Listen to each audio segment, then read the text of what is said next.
ผู้นำ3บอที่ในองค์กรถอยหลังและน้อยลงผู้นำ3บอที่ในองค์กรถอยหลังน้อยลงและยืนอยู่บนเก่าได้แก่อันที่1ผู้นำที่ใช้พลังงานบ่เป็น2ผู้นำที่ใช้เวลาบ่เป็นและ3ผู้นำที่ใช้คนบ่เป็น1ผู้นำที่ใช้พลังงานบ่เป็น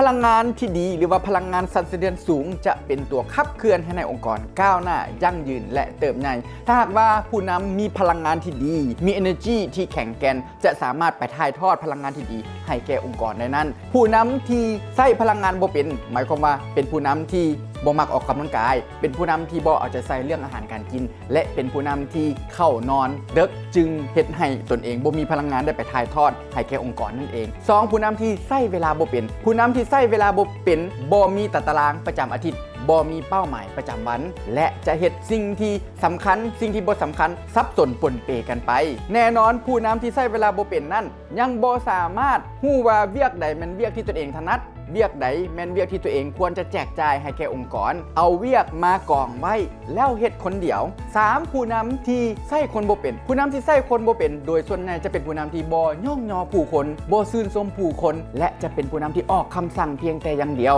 เวลาที่องค์กรหรือทีมงานเฮ็ดผิดพลาดมักจะตำหนิมักจะติเตียนนี่คือผู้นำที่ใช้คนบ่เป็นนั่นเองผู้เสียงเชื่อมั่นเสมอว่าพวกท่านเป็นผู้นำที่ดีย้อนว่าผู้นำที่ดีจะเป็นผู้นำที่สามารถสร้างผู้ตามได้และผู้นำที่ยิ่งใหญ่จะเป็นผู้นำที่สามารถสร้างผู้นำรุ่นต่อๆไปได้ขอขอบใจ